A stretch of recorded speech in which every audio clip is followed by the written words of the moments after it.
Hello, everyone. Welcome to today's Piece of Peace. Today, we are going to be reading an entirety of Psalm 46. That was in our devotion for today, and I will start with reading that and then we'll move forward.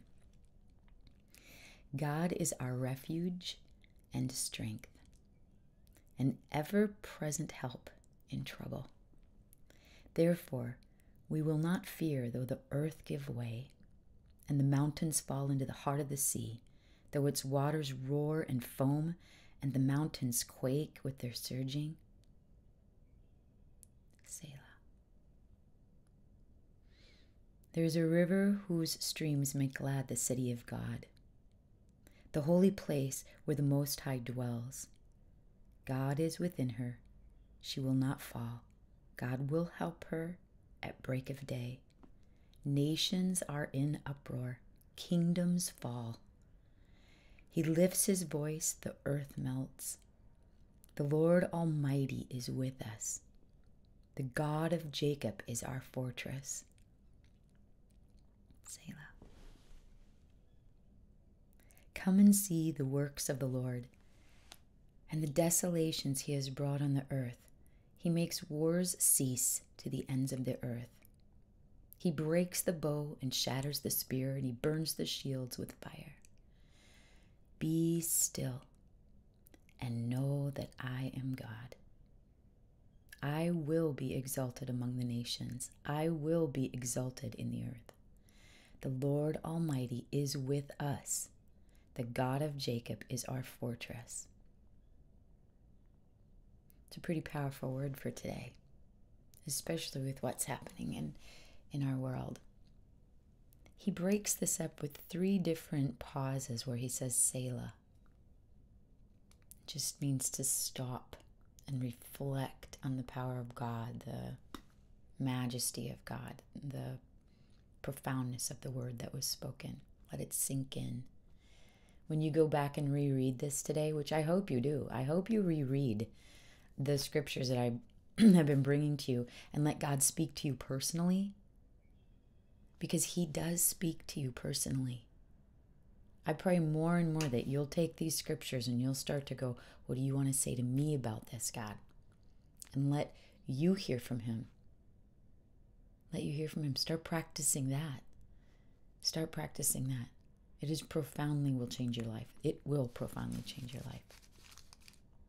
I'm going to read the devotion. Again, comes out of Our Daily Bread. Download the app. Order the book online. It's a little pamphlet. Kind of looks like this. It's going to be backwards. Sorry. So they can send it to your home. And I'm going to read today, on today's April 18th.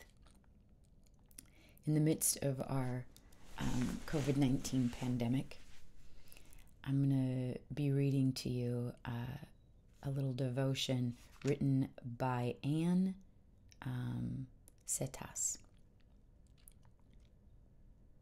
It says, being cared for. Debbie, the owner of a house cleaning service, was always searching for more clients to build up her business. On one call, she talked with a woman whose response was, I won't be able to afford that now. I'm undergoing cancer treatment. Right then, Debbie decided that no woman undergoing cancer treatment would ever be turned away. They would even be offered a free house cleaning service. So in 2005, she started a nonprofit organization where companies donated their cleaning services to women battling cancer.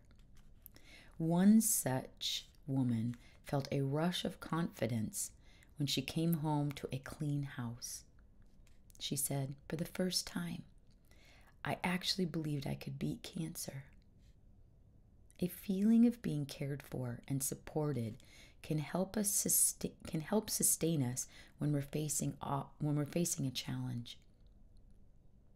I'm going to read that again. A feeling of care, a feeling of being cared for and supported can help sustain us when we're facing a challenge. If we know that God is caring for us and we're facing this huge challenge, it can help sustain us and it can give us hope. An awareness of God's presence and support can especially bring hope to encourage our spirit. Psalm 46, a favorite of many people going through trials, reminds us God is our refuge and strength, an ever-present help in trouble. And be still and know that I am God. Spend that time with him. Sit in his presence and listen. Write out what he's saying to you. Let it sink deep in.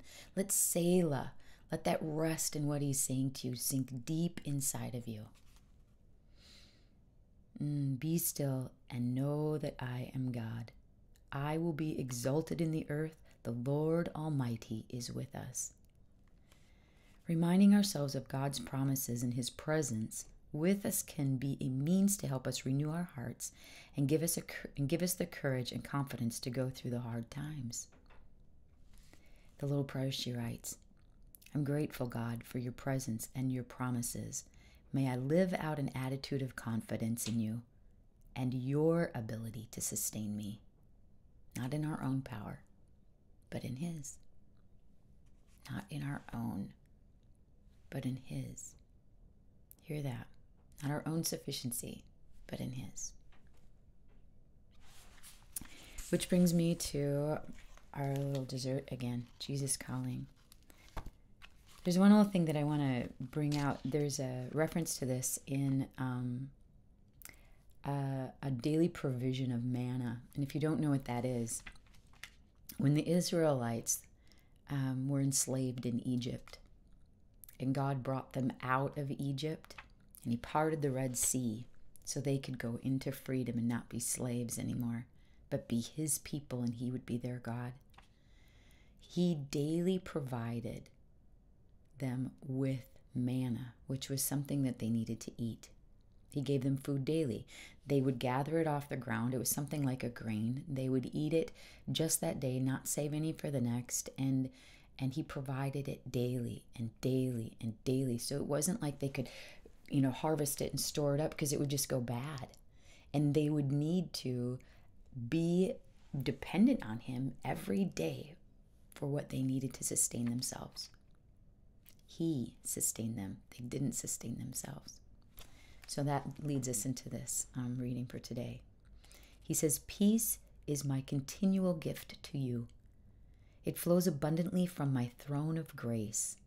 Just as the Israelites could not store up manna for the future, but had to gather it daily, so it is with my peace. The day-by-day collecting of manna kept my people aware of their dependence on me. Similarly, I give you sufficient peace for the present when you come to me by prayer and petition and with thanksgiving. If I give you permanent peace, independent of my presence, you might fall into the trap of self-sufficiency. She puts an exclamation point at this. May that never be. I have designed you to need me moment by moment. As your awareness of your neediness increases, so does your realization of my abundant sufficiency. As your awareness of your neediness increases, so does your realization of my abundant sufficiency. I can meet every one of your needs without draining my resources at all. Approach my throne of grace with bold confidence, receiving my peace with a thankful heart. That's today's piece of peace. May you rest in his presence today. See you soon.